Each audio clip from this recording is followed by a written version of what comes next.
የሀያል ሀገራችን ኢትዮጵያ ታይተው ተሰምተው የማይጠገቡ ባህልና ታሪክ ተፈጥሯዊ እንዲሁም ሰው ሰራሽ ቅርሶች ባለቤት መሆኗ የዓለም አደባባይ ሚስጥር ነው።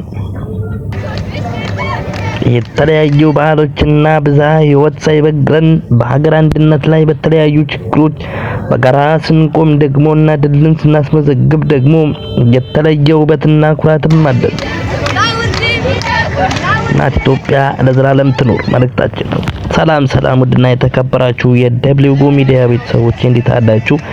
እንደተለመደው ዛሬ ማስተማሪና ፈታ በሚያደርግ የኛው የሀገራችን ሀገር በቀል ባህል ከሆነው የአገው ድንቅ አስተማሪ ብሔረሰብ ቋንቋና እንዲሁም በዓል እንዲሁም ያለን ድምቀት በሆነው ልዩ የፈረስ ጉግስ ወይም የፈረስ ግልቢያ ጨዋታ ጋር አብረን እንቆያለን።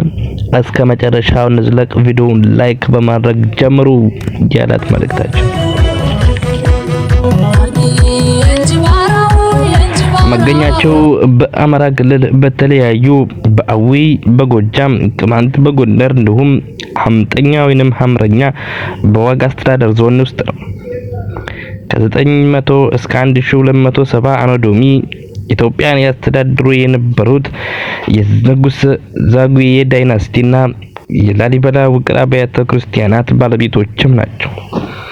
የኦርቶዶክስ ሃይማኖትና የኩሽቲክ ቋንቋ ባለቤት የሆኑት አገዎች በእጅ ስራዎች፣ በተለያዩ ባህላዊ ዘፈኖችና ጭፈራዎች፣ በታሪኮች ላይ ባለብዙ የቤተ እስራኤላውያን ወይንም ጀውሾች መዳረሻዎች የዘር ግንድም እንዳላቸው ይነገራል። በትከሻ እስክስታና በአንገት መነቅነቅ እንዲሁም በጣም የታወቁና ከወገብ በላይ ያሉ ጭፈራዎችን በመደነስ የታወቁ ናቸው። በተለይ በታላላቅ በዓላትና ባህላዊ እንደ ሰርግ ባሉ ፕሮግራሞች ላይ የሚያሳዩት ለየት ያለ የትከሻ ምትና የአንገት እስክስታ በጣም አስገራሚና አስደሳችም ነው።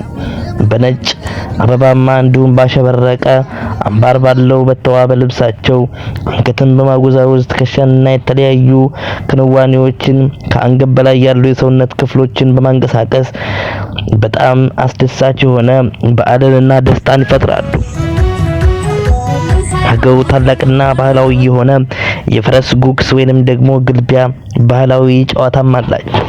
በዚህም በጣም ታዋቂ የሆኑበት ይህን የፈረስ ጉግስ ጨዋታ 1924 ዓመተ ምህረት የጣሊያን ወረራን ለመቋቋም የሰባት ቤት አገው ፈረሰኞች ማህበር ስያሜን በማግኘት ተቋቋመ።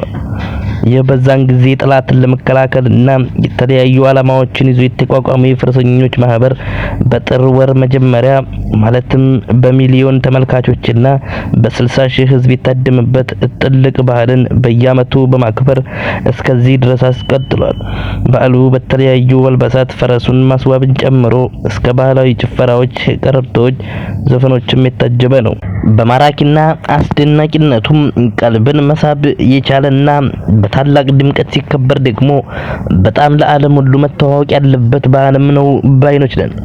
በቦታው ተገኝተው በተለይም የሴት ፈረሰኞች ወይንም ጋላቢዎችን ከፈረሱ ላይ ተንሳፈው ከነፋሱ ጋር በፍጥነት ሲበሩ ላይ በጣም የሚያስደምምና የሚያስደነግጥም እንዲሁም ደግሞ ደስ የሚል ስሜትን ይፈጥራል።